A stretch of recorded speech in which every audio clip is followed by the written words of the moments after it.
Има тайни, които не се изричат. Те се усещат, шепнат в тишината, скрита сред облаци, сняг и скали. Нашето пътуване започна в Лаутербрунен, долина потънала в зеленина и водопади, където всяка капка вода сякаш разказва история. История за нещо древно, нещо невидимо. Тук тайната не се крие, тя диша с природата. Всяко ехо от падаща вода сякаш се приближаваме до нея.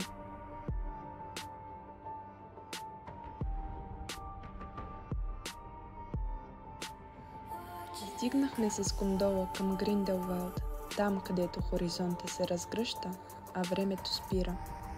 Сред белтата на върховете и меката светлина тайната стоеше спокойно. Неуловима, но близко. С влакчето се качихме още по-нагоре, към Юнгфрау Йох, покривът на Европа. На тази височина светът долу изглежда далечен, а мислите стават по-тихи.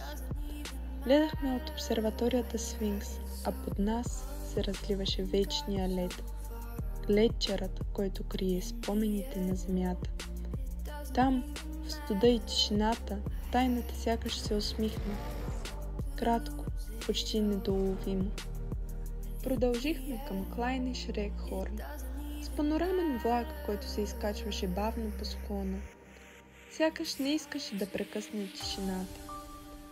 През прозорците се откриваха вълшебни гледки, високи върхове, долини, покрити със сняг, и небе, което ставаше все по-близо. С всяка минута се отдалечавахме от шумния свят и навлизахме в място, което сякаш съществува само за онези, които го търсят с душата си. И тогава се появиха Айгер, Мьонг, Сфинксът и големия Юнгфрау. 4 планини, могъщи, спокойни и неподвижни, стояха пред нас като пазители на тайни. Не ни говореха, но само с присъствието си ни караха да замълчим.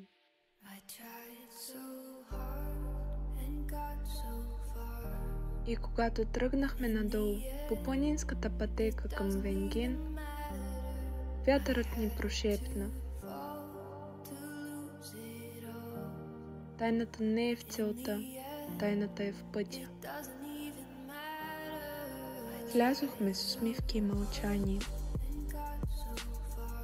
Под нас долина с водопади, над нас снежни върхове, а в нас спомен, който няма нужда от думи. Това е тайната на швейцарските Алпи. Не я търси, просто я последвай.